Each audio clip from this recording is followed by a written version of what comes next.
আচ্ছা, আমরা যদি একটু খুঁজে দেখি যে কোরআন ছাড়া আমরা কি বুঝতে পারতাম না, আমরা যদি একটু প্রশ্ন করি, কোরআন ছাড়া যেটা আমরা বুঝতে পারতাম না সেটা হচ্ছে ওয়াননেস অফ গড, স্রষ্টা যে একজন, এটা আমরা বুঝতে পারতাম না, ক্লিয়ারলি বুঝতে পারতাম না।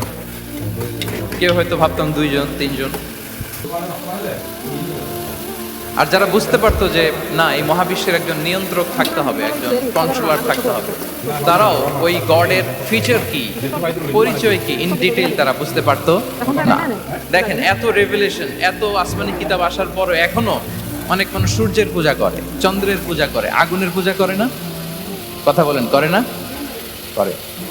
সূর্যকে পূজা করার অনেক রিজন ছিল। আমি ভেবে দেখেছি যে সূর্যকে মানুষ কেন পূজা করতে, এর কারণ বাহ্যিক দৃষ্টিতে সূর্যই সবচেয়ে শক্তিশালী। সূর্যের চেয়ে শক্তিশালী কিছু আর পৃথিবীতে দেখা যায় না। আর সূর্যের আলো ছাড়া পৃথিবীতে কেউ বাঁচেও না। মানুষের যে হার্ট অ্যাটাক করে, স্ট্রোক করে, বা আমাদের মুরব্বীদের অনেকের যে পায়ে ব্যথা, কোমরে ব্যথা, এটা কিন্তু রাতে বেশি হয়, জানেন?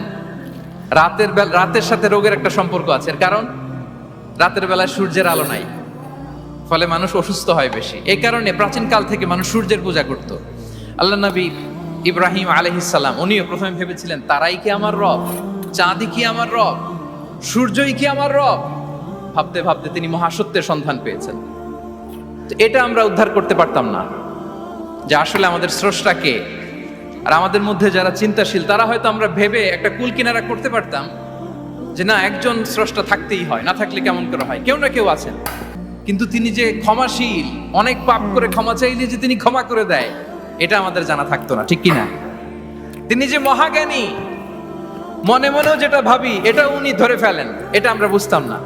99টা সুন্দর সুন্দর নাম দিয়ে আল্লাহ তাআলা তার পরিচয় দিয়েছেন, এত ডিটেইল, এত নিখুঁত, এত জোরালো ভাবে। ওয়াননেস অফ গডের যে